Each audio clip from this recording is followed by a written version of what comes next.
কিছু নেতারা মালয়েশিয়ায় সেকেন্ড হোম তৈরি করেছে। আর যারা পালিয়ে গিয়েছে তারা তো ভারতে করেছে। আগে যারা ছিল তারা মালয়েশিয়ায়, লন্ডন সহ অনেক দেশে সেকেন্ড হোম করেছে। তাই পাথরঘাটার মানুষের কষ্ট অসুবিধা তারা উপলব্ধি করতে পারে না। আমরা পারি এই কষ্ট উপলব্ধি করতে। আমরা এই মানুষের, এই মাটি এবং মানুষের লোক, আমরা পাথরঘাটা মানুষকে কাছ থেকে দেখেছি। আমরা ওনাদের পাশে থাকতে চাই ইনশাআল্লাহ। আমরা দেখেছি 5ই আগস্টের পরে এক গ্রুপ পালিয়ে ভারতে গিয়েছে, আর এক গ্রুপ এই পাথরঘাটার নিরীহ মানুষকে মামলা বাণিজ্যের ফাঁদে ফেলে কোটি কোটি টাকা ইনকাম করেছে। আমরা দেখেছি এক জালেম পালিয়ে গিয়েছে, আর এক জালেম হেভিওয়েটের নাম দিয়ে দোকানে দোকানে টেম্পো স্ট্যান্ডে চাঁদাবাজি করছে। আমরা বলতে চাই, আমরা রাসূলের হাদিস শুনেছি, নিজের সম্পদ রক্ষা করতে গিয়ে যে শহীদ মারা যায় সে আল্লাহর রাস্তায় শহীদ হয়। আমরা আমাদের ভাইয়ের মালের পাহারা দেব, দোকানদারদের পাহারা দেব, পাথরঘাটায় কোনো চাঁদাবাজি হতে দেব না, দেব না ইনশাআল্লাহ।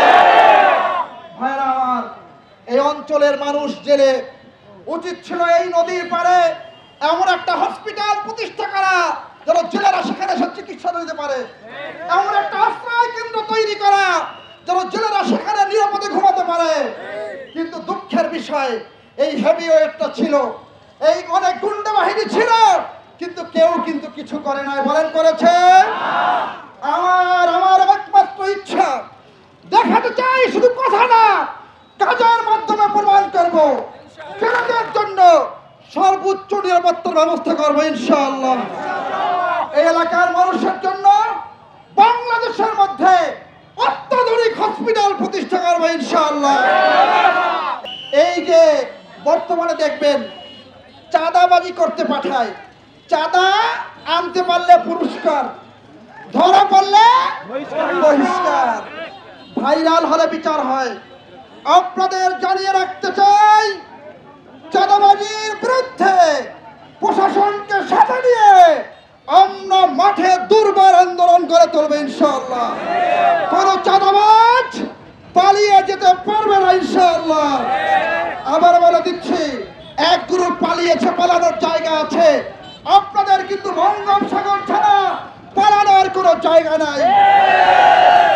পাথরঘাটাবাসী আপনাদের কাছে থাকার অঙ্গীকার ব্যক্ত করে এই দক্ষিণ অঞ্চলের উন্নয়নের ওয়াদা করে এই দক্ষিণ অঞ্চলের প্রত্যেকটা মানুষের সুবিধার প্রতি খেয়াল রাখবো ইনশাআল্লাহ।